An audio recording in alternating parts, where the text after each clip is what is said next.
أعوذ بالله من الشيطان الرجيم بسم الله الرحمن الرحيم الحمد لله رب العالمين والصلاة والسلام على رسوله الكريم وعلى آله وصحبه أجمعين.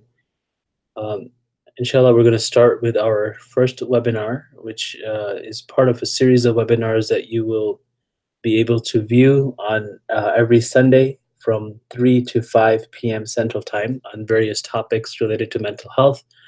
This is part of Khalil Center and ISNA's partnership in recognizing May as the mental health month. And we want to increase awareness. So the topic that we're going to talk about today is something that may not affect everyone. However, I have seen many clients in my practice at the Khalil Center. And if you want to know more about that, you could go to our website and find out what it is.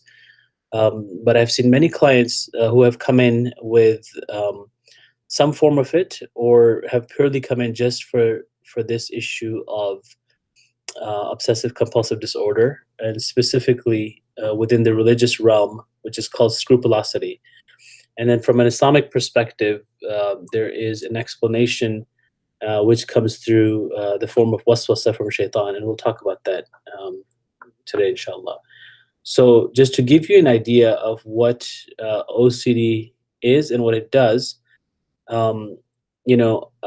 obsessions are basically any unwanted, distressing thoughts, urges, mental images, doubts that a person may experience. And the difference between what's normal and what's obsessive is the fact that obsessions are intrusive, they're unwanted, unwelcome, and they cause immense amount of anxiety that doesn't go away. So or momentarily goes away. So the obsession or the obsessive thoughts cause anxiety within a person, and this anxiety, for the most part, takes a physical form. So you have someone who might be nervous, shaky, someone who has difficulty, breathing, speaking, and the person who's experiencing the anxiety, just like a normal human being, does not like the anxiety, does not like the uncertainty that causes the anxiety. So therefore, they engage in what's called a compulsive behavior. So compulsion, by the way, could be mental or behavioral, and we'll talk about that. But anything that is done to relieve the anxiety. And it does lead to a relief, but it's only temporary, it's momentary. And because the obsessive thoughts are intrusive, they'll come back. And this cycle continues on and on for the person who has OCD. And an example of that, which is something you probably have experienced or heard about, is someone who has OCD related to being unclean. So they have a obsessive intrusive thought that says that your hands are dirty. And that causes them a lot of anxiety, because the uncertainty of the hands not being clean is an anxiety-provoking thought for this person. So therefore, they engage in a compulsive behavior, which is washing their hands.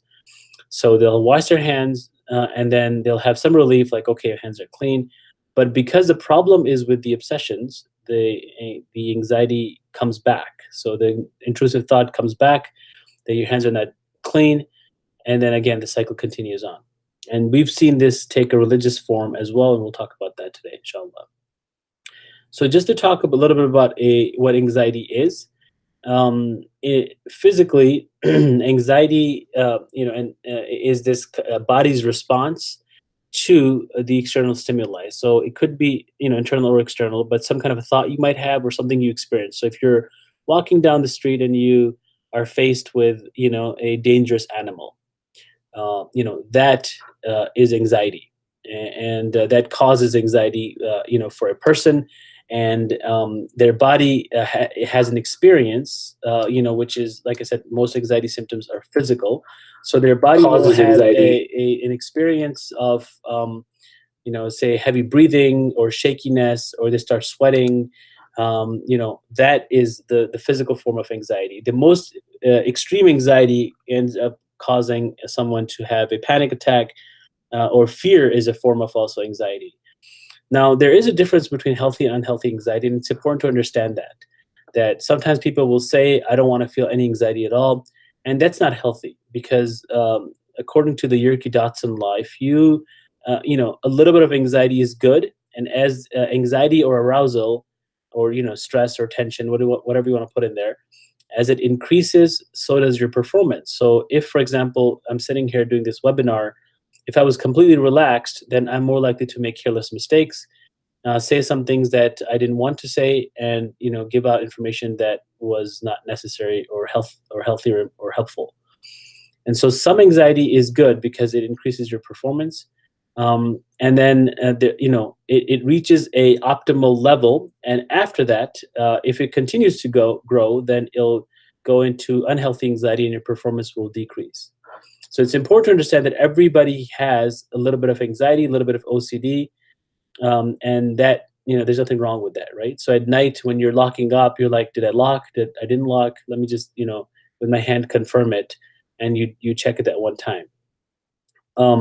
And compulsion, that's a compulsive behavior, right? So if I'm thinking that I didn't lock my door, and I use the physical action of checking the door, that physical action is a compulsion that I'm using to cope with my anxiety. And some of us will cope through unhealthy habits or things that may be sinful or un-Islamic.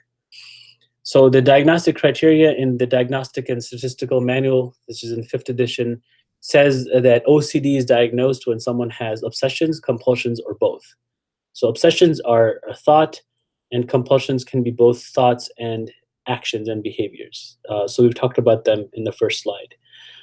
And they're time-consuming. They cause clinically significant amount of distress or impairment, which leaks into your social life, your occupational, work life, or other important areas of functioning, right? So, if you're spending an hour in the bathroom making wudu because you feel like your wudu is not complete, if you're repeating your salah over and over again, instead of taking you 5 to 10 minutes to pray, dhuhr, it's taking you, 30 minutes or longer, that, obviously we're talking in the realm of OCD now.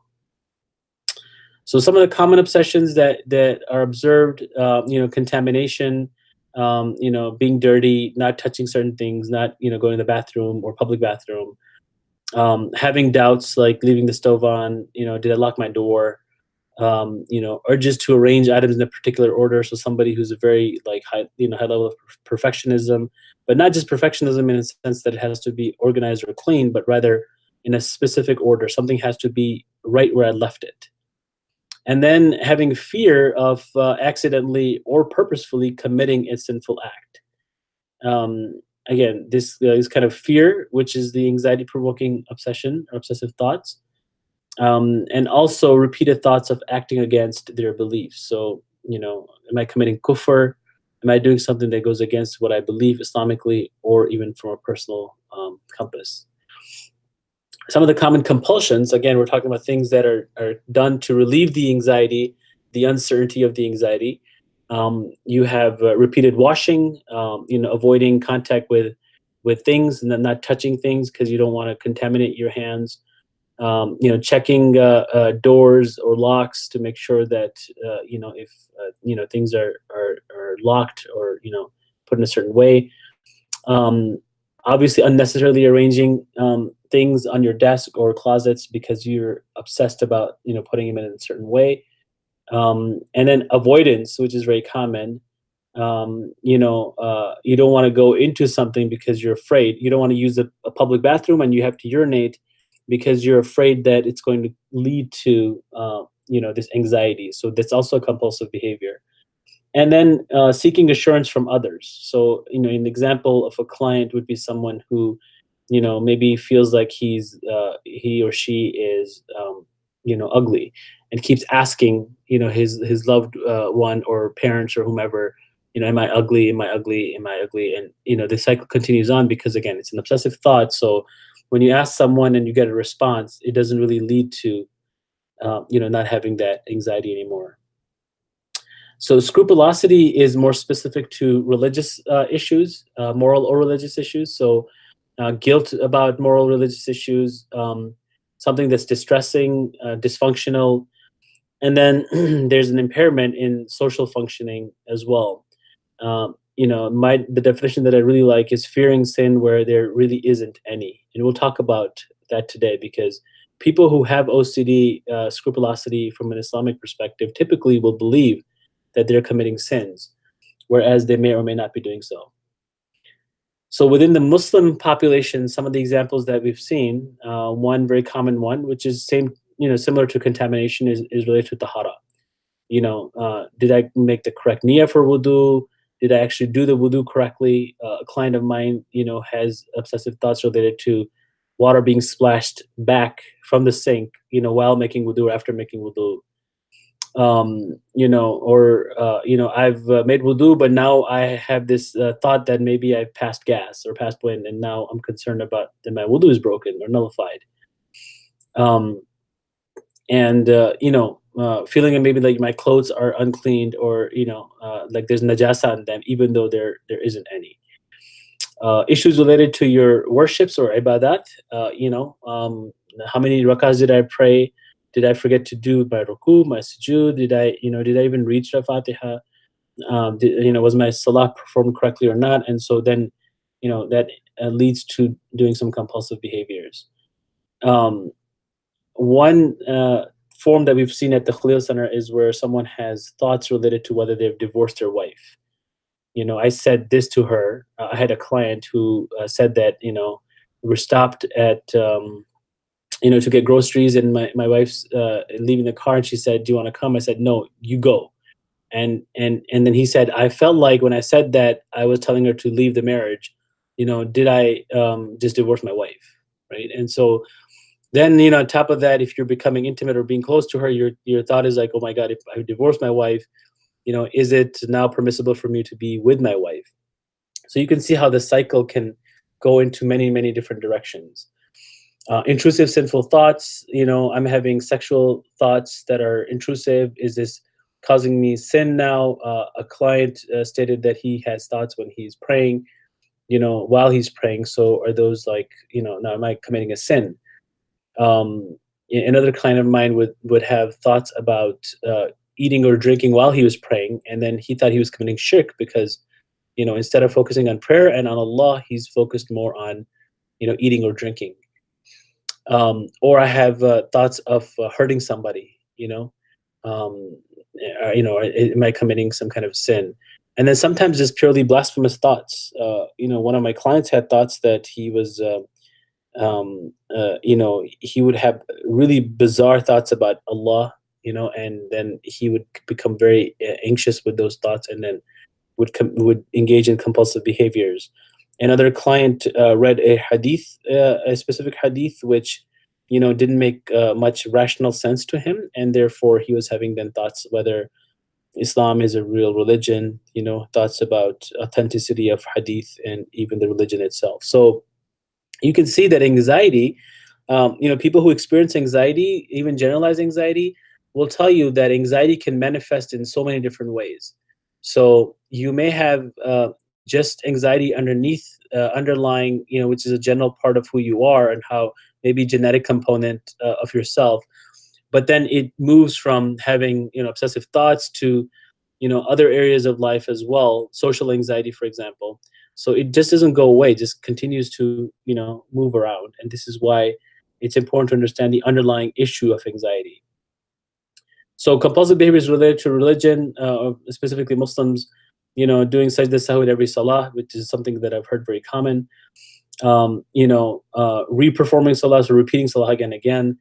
Doing wudu again and again. Some people spend hours doing wudu. Taking a lot of time in doing wudu or ghusl, up to an hour sometimes, even doing wudu, for example. And then, spending a lot of time with your, making sure your hands are clean, your clothes are clean, looking up, questions, answers to questions, calling up scholars and asking them questions again and again.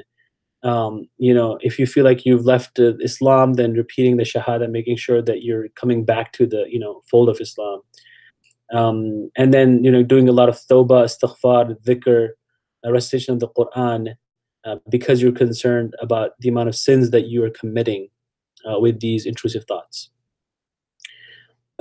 So, the difference, clinically speaking, between healthy faith and scrupulosity, which is the OCD of religious type, is that, if people become non-responsive to spiritual interventions, then it's most likely OCD. If they have a question and they called up their scholar friend or their local imam and asked a question and that relieved their anxiety permanently, then it's not OCD. But if they keep having the anxiety, or now if they complicate the question, and re-ask the question again and again, then it's most likely OCD. um, are you praying because you want to pray, or something that helps you, rather than something that's causing you a lot of anxiety? Are you praying to reduce anxiety rather than something you want to do, right? So is your intention going in and praying is second time, for example, because you felt like, oh, I didn't, my first prayer didn't count and I have a lot of anxiety, and in order to reduce that anxiety, I'm going to pray again. um, is how much is it interfering with your daily life, or even your spiritual life? So are you missing your salah because you're taking a long shower, or you keep repeating wudu so you miss the congregation, for example? um, are you focused on getting it right, and then obviously losing the deeper aspect of whatever all of these actions and these worship acts of worship are supposed to do for us, which is closer relationship with Allah. So which one are you doing? So it's really about, again, what does that repeated behavior do for you, and what that leads to is how we determine whether it's a clinical problem or it's a healthy faith. um, something about seeking reassurance from clergy. I've said that to every clergy that has asked me the question. When people ask me this, or when the clients come in and they say, oh, I have questions I need to ask a scholar, the answer is you don't respond to that, because responding to the question, which is what you see here, compulsive behavior is asking the scholar and then you get an answer. It's only a temporary relief. It's not a permanent decrease in anxiety. So it's not healthy to respond. In fact, it will lead to this reinforcement of behavior where you have another obsessive thought after that, right? And that obsessive thought now leads to more anxiety and then more compulsive behavior. So by answering, you're kind of pushing the cycle through rather than just breaking it, right? So it's not healthy to do that. Some of the hidden compulsions are like mental rituals. So compulsions not don't always have to be actions. They could be mental or psychological in nature. um, like mental rituals where thoughts become the contaminants of the mind and other people don't notice it. Some people, the saying is, some people wash their hands and other people wash their minds. So one example is a mental review. When a person is examining some past experience that happened, but not just like a healthy examination, which is good. Sometimes you have an interaction and you want to look back and make sure that you didn't do or say anything that was bad. But this is more repeatedly.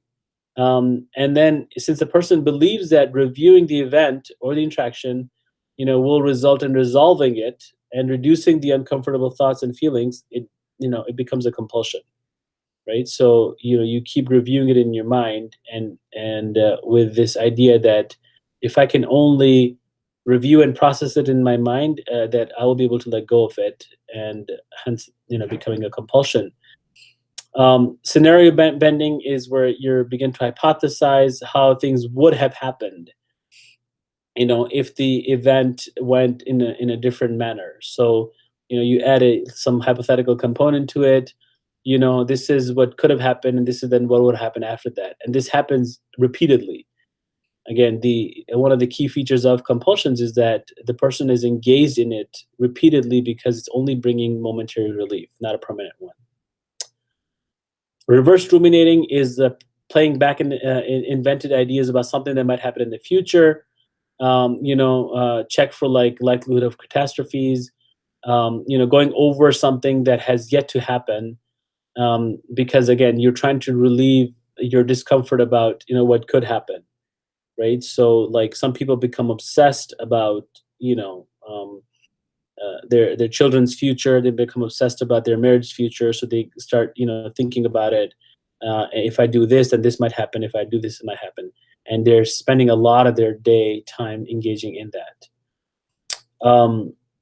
Thought neutralization is where somebody might repeat some things in their mind, to get rid of the the unwanted thoughts. So, if I have a client who believes, and although has not been diagnosed with OCD, but he believes that he has OCD because he has thoughts that he might be, like homosexual. So he then brings in thoughts, which again is a compulsion now, about women, and try to imagine women, and then sometimes he'll engage in looking at pornography to get rid of these unwanted thoughts that he might be gay. So there's a focus on the opposite feelings. Um, and then a lot of times people will ask those who are close to them to get a certainty about some kind of obsession. I gave example earlier, or looking up something online, and then whatever reassurance that they get, like I'm not ugly. They might repeat it again and again in their mind, say to themselves, and that also can become a compulsion. So compulsions can change sometimes, right? Somebody might start out by asking somebody, and then move out to like looking something online, and then start repeating something in their own mind. Um, so with self punishment, people who are engaged in it, they believe they've done something wrong, committed some sort of like a sin, unforgivable error, um, and then to accept that sometimes they do wrong thing and move on, and that to them means that they're tolerating the discomfort of feeling like they were getting away with a crime. So they may intentionally force feelings of guilt and negative self thoughts because they're like, wait, I can't just move on from this. I committed a sin. This is like my crime. I must have this guilt that's going to be with me for the rest of my life. And the real tawbah isn't supposed to be like that. Where you committed a sin and you should feel guilty, but if you're trying to move on, part of that's going to be that I'm not going to let it affect me in a negative manner. And then if they feel that if they punish themselves adequately, that they're going to move on, and it's going to be easier for them to move on. It's a compulsive behavior because you're trying to avoid the discomfort of the feeling that they didn't get punished for their whatever sin that they committed. Um, so OCD has a very big genetic and biological component, right? So chances are, if there's a family history of anxiety, especially if there's a family history of obsessive compulsive disorder or obsessive compulsive personality disorder, which is it's not clinical OCD, but it's like someone who's very, very highly perfectionistic, that it could lead to the children also having OCD as well. And then there's the environmental component as well. So if your parents had OCD, for example, and they keep washing their hands because they feel like it's dirty, they might make the kids do the same thing over and over again. Or oh my god, I think my prayer didn't count, I was thinking about something, so let's pray again, and the kids do it again. And so that leads to children also taking on these kind of behaviors because they're being reinforced. Also, obviously, looking at other people around you. So, we learn a lot from looking at those around us. So there's a social, modeling that occurs according to Bandura, for example, and how we learn a lot of our behaviors. And so part of that could be, how to engage in some of these compulsions in order to alleviate the anxiety from obsessions. There is a component of OCD that can happen after trauma. So, for instance, I have seen clients where there's sexual trauma that led to them engaging in a lot of, washing behaviors, taking a lot of showers because they felt dirty.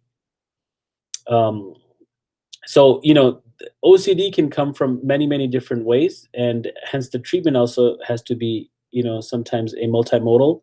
So, taking on medications, seeing a therapist, and we'll talk about this in the last slide. But also, involving family members can be very important. Stress will alleviate OCD symptoms. So, if there's high amount of stress in your life at any given time, it's likely to then increase the obsessive thoughts. Spiritually, Allah subhanahu wa ta'ala says that, He created us and He's aware of the waswasas that are within ourselves, right? And He's closer to us than our jugular vein. So, the idea that there are like natural, waswas, the natural thoughts and beliefs that may stem from within our own nafs, it's something that's accepted in Islam. That's how That's how most people are. In a hadith, the Prophet ﷺ said that there's no one who does not have a companion from among the jinn and a companion from among the angels. And they said, even you? And he said, absolutely, even me. So, and the other hadith where he said, shaitan runs through, you like blood runs through your body. So, we have these, thoughts and waswasa and the doubts. They are natural. They're part of who we are. They're a part of our own nafs and inclinations sometimes, and also from the shaitan. So, we have to be mindful and we have to assess them accordingly. So the gold standard treatment for OCD is what's called the exposure response, prevention or exposure response therapy. And the key intervention for most anxiety disorders, so not just OCD, for example, phobia, even social anxiety, a lot of this is to face the anxiety, face the fear. Whatever it is that's causing you anxiety, you face it, and you are able to, um, accept and neutralize the anxiety without engaging in any kind of behavior that's trying to alleviate the anxiety, right? So if somebody's having thoughts that their hands are dirty, they're exposed to that, and without having them to wash their hands, for example.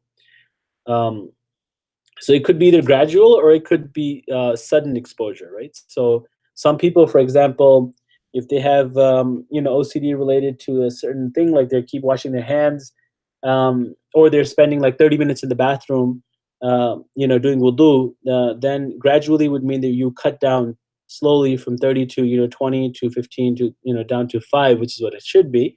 Or it could be sudden that no, you're going to just cut down to nothing. So a client of mine who would engage in taking a shower after every time he used the bathroom, was asked to not take a shower, and he was able to. So he went from a shower after using the bathroom every time, even after urinating, to not showering at all after urinating. So that was a sudden exposure, and obviously it caused a lot of anxiety. But what you're doing is you're breaking this cycle of this physiological, cognitive, and emotional response that get wired together in the brain as a response to the anxiety that you feel. The acceptance commitment therapy component is also important because, in most cases, OCD, like I said, is a genetic disorder, something that you've had for the most of your life, and you probably will have for a lot of your life. And so it may not go away permanently. Like 100% of your OCD may or may not go away. It might go into some other direction, or you might start experiencing generalized anxiety, and it's not specifically related to like obsessive compulsive behaviors or thoughts. So some of that has to be into being able to accept. So you want to break the cycle of OCD because then you can live your life. But will you ever be able to break the or stop intrusive thoughts? That may or may not happen. So some of that has to go into acceptance. um, you know um, you can't control the thoughts, but you can definitely control the behaviors and what you do with those thoughts, specifically for somebody who has OCD. So that's also component of the therapy. And then from an Islamic perspective, objective measures, right? So like this hadith here from Abu Hurairah radiallahu anhu, the Rasulullah sallallahu alaihi wasallam said, if one of you finds a disturbance in his abdomen and is not certain if he has broken his wudu, release any gas or not, he should not leave the mosque until he hears its sounds or smells its scent. So what you're doing is you're confirming from one of your senses, and it's a very objective confirmation, right? So you know if a client of mine, for example, has a thought that maybe he has passed gas, or he will think that maybe after washing himself, some of the urine is still on his, on his clothes or on his body. So I've said to him that you need to confirm with your senses. You need to confirm whether you see it, or whether you smell it, or obviously not taste it, but that would be also a form of confirmation. And if you can't confirm it, then it doesn't exist. So if you have a feeling that I've passed gas, that's not good enough.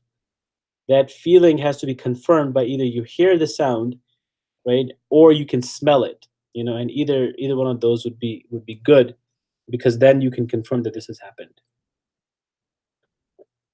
And then, one of the things that we also do is make people understand that it's normal for you to have these doubts, for you to experience these doubts, because that's an indication of iman. That's higher faith.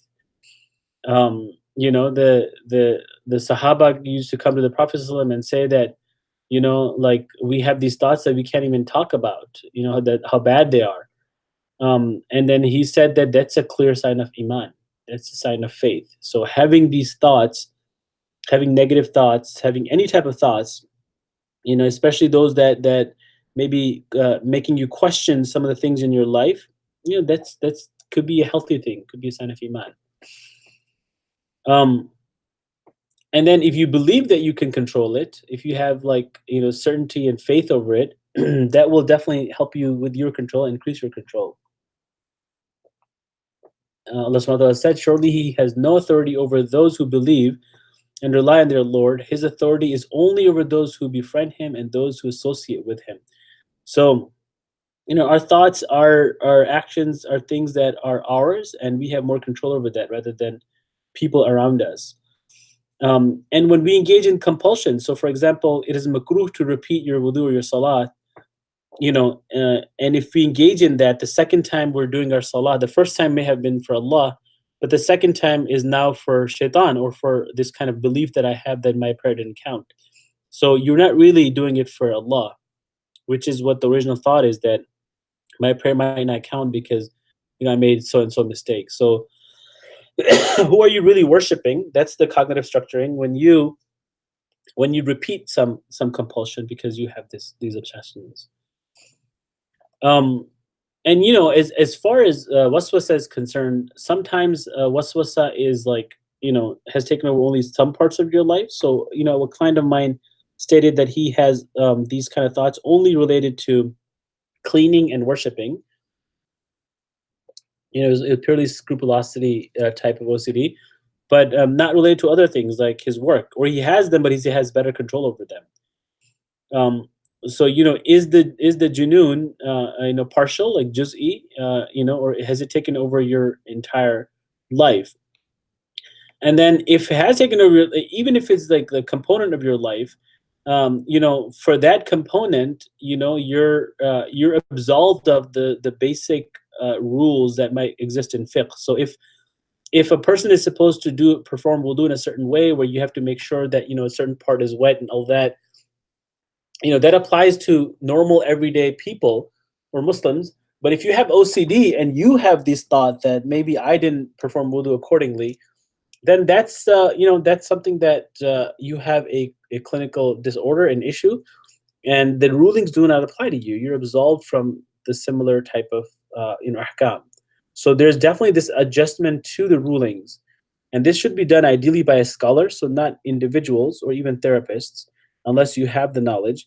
But ideally, but with consultation with a scholar, making them understand, hey, this is OCD. This is not this person. He's not a 100% healthy person, and therefore, when he asks this question, it's not like a general answer isn't applicable. At the Khalil Center, one of the things we do are these religious consultations. Is that we, a person comes in with a specific question, we take into account their clinical history, manifestations, and then a scholar will give a response, after taking everything into account, that's more relative to this individual. So a person who has thoughts of doing talaq, or issues with niyyah and wudu, we have to be mindful of those, if these are OCD related or a clinical disorder, and then respond accordingly. And then, if the individual's response or anxiety, are overwhelming them, so there's a ghalaba over their behaviors, and it impacts their irada and their ikhtiyar, and how much they are going to be accountable for, then it would be a complete junoon, right? In that case, there maybe even be exempt from wudu, and even during salah during this time.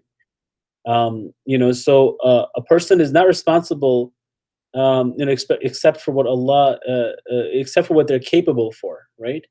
Fearing Allah for to the extent of your capacity and capability, and Allah doesn't burden burden a person more than what he or she can handle. So an example of that is from Ali bin Aqil, bin Abu al-Wafa al-Thufri, that someone came to a sheikh and stated that they submerge themselves in a pool of water and they still think that their ghusl is not done. So again, this person is completely underwater, their entire body is wet or washed, and they still think their ghusl is not done. The sheikh said, "You're absolved from responsibility to pray." So people, like, if somebody has a thought that their ghusl is not complete, even though they're like underwater, so it's not even a matter of whether their ghusl is complete. I mean, they don't have to worry about salah because they're in like full junoon here. So this is something to keep in mind. Um, excessive washing, cleaning, wiping. The ruling is that it's makruh. One of the treatment from the fuqaha is to take some water and sprinkle it on your clothes after you wash yourself. So it's kind of like you're tricking your mind, because if you then notice something wet, is it the water that I sprinkled, or is it my urine? Which may or may not even be true. So the Prophet ﷺ, and also telling people that, look, if you keep repeating your wudu again and again, who is the cleanest person? Who is the most best of all creation that we know, which is the Rasul ﷺ. He didn't do all this. So when you're doing this, you're really not following the proper sunnah of Rasul ﷺ, and it's really not something that's Islamic. This is like where you have these feelings, and you start beginning to follow your feelings instead of following the commandments of Allah, or the sunnah of Rasul sallallahu alaihi wasallam. Again, this sprinkling of water, this is also from another hadith reported that messenger saw, or the companion saw the Prophet sallallahu alaihi wasallam make wudu. Then he would take a palm full of water and splash or sprinkle it on his private area. A person came to Ibn Abbas radiallahu anhu and said that I find moistness whenever I stand to pray. He said, take a cup of water and splash it on your private area or clothing. And if you find any water, then tell yourself that the moistness is due to that. So he did this, and he returned, and he reported that he did not have any experience the way he had before. So that helped him to relieve the stress that he felt, or the anxiety that he felt. And with regard to what I said earlier about what we're doing, is it better than what the Prophet ﷺ would do? So someone came to Ubaydullah ibn Abu Yazid and or Ibn Abbas, and he said, how much water is sufficient for wudu? And he radiallahu anhu said that one mud, which is like a jug of water. And he said, how much is sufficient for ghusl? And he said, one sa', close to like a bucket of water, or less than that. And he said, oh, that's not sufficient for me. And then the companion Ibn Abbas radiallahu anhu said that no, it was sufficient for someone better than you, which is the Messenger of Allah. So if you think that that's not is sufficient for wudu itself, then are you thinking that you're better than the companions? So better than the Rasul sallallahu alaihi wasallam. So it's important to kind of reframe that in their mind, that even though you're trying to protect yourself from sin, be a better Muslim, but you might be doing the opposite. And with regard to repeating, salah, or sometimes people will keep doing sajda sahu. Again, is the sajda sahu becoming a compulsion, or is it something that can be done to alleviate repeating, repeating your salah? So if you have doubts in his prayer and the person does not know how many rakat he has prayed, whether it's 3 or 4, then discard it and cast away his doubt. Continue onto which one he's sure of. So if it's lesser, then perform 2 prostrations and begin end the salah with sajda sahu. And if he ends up praying 5 rakat, then his prayer will be an intercession for him. If he ends up completing the requisite of 4 rakat, then it is targhiman for shaitan. So basically, in the Nawawi has said in his tafsir is that targhiman means a way of annoying shaitan, because even though it's less, but the person didn't follow the shaitan, right? The person, didn't obey this waswasa that he had. So you're rejecting shaitan, who was trying to disturb your salah. So, I mean, these are just some examples that I wanted to give. Obviously, it's much more complicated. I know a lot of people have reached out after the last video that was posted on OCD about, getting help. So I recommend that you get help, and whoever you can see, whether somebody at who's trained in scrupulosity OCD, maybe who's trained in Islamically integrated OCD from the Khalil Center or other institutes, that would be ideal. But if you can't, any therapy is better than no therapy. So, even if it's some non-Muslim person who just deals with anxiety, which is the underlying component, you should get help. And medications, not sometimes, most of the time, medications become almost necessary. So, there are some medications with not many side effects, and these they will, help alleviate the anxiety. And so make sure that if that's needed, um, you know, um, make sure you get that, because that's something that'll be important for treatment and for prognosis. And then Khalil Center information is here. You can also contact the Institute of Muslim Mental Health. They have a directory online to look up any Muslim therapists, within your area, to see them. So, this is the end of this presentation. Stick around. We're going to have another one, not through this link. So the other link will be posted on the Khalil Center website. It's already posted there. You can go and check it out. And that will start in about 15 minutes. So thank you for listening. Again, if you have any questions, feel free to contact me. You can get my contact information from the Khalil Center website. Jazakallah khair. Assalamu alaikum wa rahmatullahi wa barakatuh.